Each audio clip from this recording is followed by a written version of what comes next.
Okay, let's dive in. That whole postpartum time, it's just such a whirlwind, isn't it? Oh, absolutely. Lack of sleep, new routines, your body's just been through a massive event. Yeah, and everything feels different. It makes it really hard sometimes to know, what's just normal recovery and what might be something else. That's a really common feeling. So many symptoms like fatigue or mood shifts, they just get chalked up to being a new parent. Right. Which is why today we're focusing on one specific thing that can pop up then. Postpartum thyroiditis. You might hear called PPT. Exactly. We've got some great source material here, really detailed stuff on PPT. And our mission today is basically to unpack that for you. Yep. Pull out the key facts, make it clear what it is, who gets it, and crucially, how you'd even spot it or manage it. Let's get straight into it. Okay, so first off, what actually is postpartum thyroiditis? So, at its heart, it's an autoimmune condition. It affects the thyroid gland, specifically in women, and only within that first year after having the baby. Autoimmune, okay. And the sources say it involves transient thyroid dysfunction. What does transient really mean here? It means it's usually temporary. So, unlike some other thyroid problems that might be lifelong, PPT, for most women, it eventually resolves. Their thyroid function goes back to normal. So it doesn't just go straight back to normal, right? There's often a pattern, like a swing. Yes, exactly. That's kind of its signature move. Typically, you see a phase of hyperthyroidism first, that's too much thyroid hormone, Right, the hyperphase. followed later by a phase of hypothyroidism, too little hormone. High then low. Usually, though sometimes people only get one phase, maybe just the hypo or just the hyper. It varies a bit. Okay, so an autoimmune thing, postpartum, usually temporary, often swings high then low. Who tends to get this? And like what's actually happening inside? Well, first off, it's not super rare. Our info says it affects somewhere between 5 and 10% of women after childbirth. Wow, 5 to 10%. So that's actually quite a few people. Are there known risk factors, like things that make it more likely? Oh, yes, definitely. A big one is having thyroid autoimmunity before pregnancy, specifically having high levels of TPO antibodies, that's thyroid peroxidase antibodies. So if your immune system was already sort of flagged for thyroid issues. Exactly. Those antibodies mean the immune system has already kind of noticed the thyroid. Makes sense. What else? Having had PPT before, if you had it after one baby, your risk of getting it again after another is, well, it jumps significantly. The sources say maybe 20 to 50% recurrence. Whoa, okay. That's really important info for planning future pregnancies. Absolutely critical. Other things include having type 1 diabetes or other autoimmune conditions, think lupus, rheumatoid arthritis. It suggests a sort of general tendency towards autoimmunity. Okay, so we know who's more at risk, Mhm. but why does this happen after pregnancy? What's the trigger? Yeah, the biology here is pretty neat, actually. During pregnancy, your immune system naturally dials itself down a bit. Right, to protect the baby. Precisely. It needs to be suppressed so it doesn't see the fetus as foreign. But then after birth, the immune system kind of springs back, it rebounds. Okay, it wakes back up. Right. And in women who are susceptible to PPT, this rebound goes a bit wrong. Those TPO antibodies, maybe they were there but quiet during pregnancy, they suddenly get activated and start attacking the thyroid tissue. Ah, so the immune system ramps up, but it misdirects its energy towards the thyroid. That's the core mechanism. This attack causes inflammation, damage to the thyroid cells. And that's what causes the hormone swings. Exactly. Initially, the damage makes the gland leaky. Stored thyroid hormones just spill out into the blood. That sudden flood, that's your hyperthyroid phase. Ah, okay, so it's not making too much hormone, it's just leaking what it already had stored. That seems like a really key difference. It is a very important distinction for diagnosis and treatment. But then, as the damage progresses, the thyroid's ability to actually produce new hormone gets hampered. And that leads to the low phase. Yes. Later on, usually a few months down the line, you end up with not enough hormone being made and released. That's the hypothyroid phase. Okay, that makes perfect sense of the high then low pattern. Yeah. So let's talk symptoms. What does this actually feel like? How do these phases show up day to day? Right, the clinical picture. Our source lays out the typical timing and symptoms. Let's start with that first phase, the hyperthyroid one. When does that usually hit? That tends to be pretty early postpartum, usually somewhere between 1 and 4 months after delivery. And what might someone notice? What are the symptoms? Things like feeling really fatigued, although confusingly, fatigue can happen in both phases. Oh, great. Yeah, tricky one. Also, maybe heart palpitations, like your heart is racing or fluttering. Losing weight without trying, feeling unusually hot or sweaty, anxiety, maybe even hand tremors. Okay, but hang on. Fatigue, anxiety, feeling hot and bothered. That sounds an awful lot like just having a newborn. Exactly. That's the really challenging part. Yeah. They overlap with normal postpartum experiences. The stress, the sleep deprivation is huge. So it could easily be missed. Very easily. Or just dismissed as, oh, you're just tired, you just had a baby. That's why awareness is so key. So if the symptoms are so similar, how do doctors figure out if it's an APT or just life? Lab tests. That's the crucial step. Thyroid function tests, or TFTs. Okay. In that hyperthyroid phase of PPT, you'd expect to see a low TSH. That's the signal from the brain telling the thyroid what to do. Low because the brain sees all the leaked hormone and tells the thyroid to chill it. Exactly. And then you'd see high levels of the actual thyroid hormones, free T4 and maybe free T3 because they're leaking out. Got it. Low TSH, high T4, T3. Correct. And here's another really vital clue, especially for telling it apart from Graves' disease, which is another cause of hyperthyroidism. Okay. It's something called radioactive iodine uptake, or RAIU. In PPT, this uptake is low. Low uptake. Why low? And why does that matter? It's low because the thyroid isn't actively overproducing hormones, it's damaged and leaking stored ones. Mm. So it's not interested in taking up iodine, which it uses to make new hormones. In Graves' disease, the thyroid is being stimulated to overproduce, so it is hungry for iodine, and the RAIU is high. That low uptake in PPT is a really key diagnostic marker, like a fingerprint for this condition. That's a super clear distinction. Okay, so that's the hyperphase, potentially tricky to spot. What happens after that? Well, frequently, the woman then transitions into the hypothyroid phase. This usually happens a bit later, maybe around 4 to 8 months postpartum. And the symptoms flip. Pretty much. Now you're looking at symptoms of too little thyroid hormone, so fatigue, again, the ever-present fatigue. Of course. But also things like gaining weight, feeling depressed or down, really dry skin, feeling cold when others aren't, constipation. And again, fatigue, weight changes, depression. Mm-hmm. These sound incredibly similar to symptoms of postpartum depression. They absolutely do. Another huge area of overlap. It really highlights why, ideally, anyone being evaluated for postpartum depression should probably have their thyroid checked too. It could be contributing or even the main cause. Makes total sense. And the labs in this hypo phase, they flip too.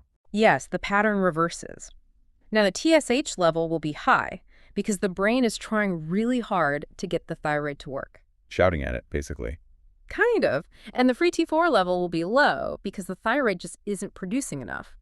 Free T3 might be low or sometimes stays in the normal range for a while. High TSH, low T4. Clear sign the thyroid's struggling. Okay, so after potentially going through high and then low, what's the end game? What usually happens? Then comes the recovery phase. This generally happens within, say, 12 to 18 months after the baby was born. And is there good news here? Yes, mostly good news. Our source material says the majority of women, something like 70 to 80%, they do get back to normal thyroid function. The thyroid heals itself. Okay, 70–80% recovery. That's pretty reassuring. Is there a but? There is a significant but. For the remaining 20 to 30%, unfortunately, the hypothyroidism becomes permanent. Their thyroid just doesn't fully recover. Oh, so they'll need lifelong thyroid hormone replacement. Correct. And that risk seems to be higher if those TPO antibodies were strongly positive at the beginning. So recovery is common, but permanent problems are definitely a possibility to watch out for. Okay, given all this complexity, how is the diagnosis officially made? Well, it really starts with clinical suspicion, right? Noticing those symptoms in the postpartum timeframe, especially if risk factors are present. Okay, the doctor has to think of it. Yes. Then it's confirmed with those lab tests we talked about, TSH, free T4, free T3. And testing for TPO antibodies is really important too, because they're present in about 80% of cases and support that autoimmune cause. Right. The antibody test helps confirm why it's happening. What about imaging, ultrasounds or scans? Sometimes. A thyroid ultrasound might show signs of inflammation, like a patchy appearance, but it's not always needed for diagnosis. And that RAIU scan we mentioned, that's mainly used if there's uncertainty, specifically to help rule out Graves' disease if the hyperthyroid picture isn't totally clear. So labs are the main thing, plus the clinical picture. And it sounds important to consider other things that could cause similar symptoms. Absolutely. The differential diagnosis. If someone's hyperthyroid, you need to be sure it isn't Graves or maybe a toxic nodule. The RAIU and checking for different antibodies helps there. Like TSH receptor antibodies for Graves. Exactly. And if they're hypothyroid, you want to distinguish it from, say, chronic Hashimoto's thyroiditis, which is also autoimmune, but not specifically linked to the postpartum timing in the same way, or even something simple like iodine deficiency in some parts of the world. Okay, so let's say the diagnosis is PPT. How is it managed? What do the sources say about treatment? It really depends on the phase and how severe it is. For that first hyperthyroid phase, often no specific treatment is needed at all. Really? Even with high hormone levels? Yeah, because remember, it's usually mild, it's temporary, and it's caused by leakage, not overproduction. So it often resolves on its own. If symptoms like a racing heart or tremors are really bothersome, a beta blocker like propranolol can help manage those specific symptoms. Okay, just symptom relief. And you mentioned earlier there's a type of drug to avoid. Yes, crucially important. Antithyroid drugs like methimazole or PTU, the ones used for Graves' disease, they should not be used for the hyperthyroid phase of PPT. Why not again? Remind us. Because those drugs work by stopping the thyroid from making new hormone. But in PPT's hyperphase, the gland isn't making too much, it's leaking stored hormone because it's damaged, so those drugs won't help, and they're not appropriate. Got it. Vital distinction. So, beta blockers if needed for hypersymptoms, but no antithyroid drugs. What about when someone enters the hypothyroid phase? That's different. If the hypothyroidism is significant, our source suggests maybe a TSH over 10, or if the woman is having clear symptoms like major fatigue or depression, then treatment is recommended. And that treatment is? Levothyroxine. It's just synthetic thyroid hormone, replacing what her own thyroid isn't making enough of. Okay, straightforward replacement therapy. Pretty much. And there's a specific note for women considering another pregnancy soon. The goal is usually to keep their TSH below 2.5 while on levothyroxine, as that's considered optimal for fertility and early pregnancy. That's really practical advice. If someone starts levothyroxine for PPT, are they on it forever? Not necessarily. Because PPT is often transient, the recommendation is to recheck thyroid function after about 6 to 12 months of treatment. To see if the thyroid has recovered on its own. Exactly.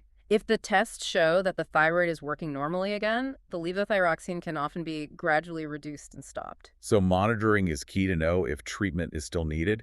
What happens after that, whether they stop treatment or needed it long-term? Monitoring remains essential. While someone's getting their dose adjusted, TSH is checked maybe every 4 to 8 weeks.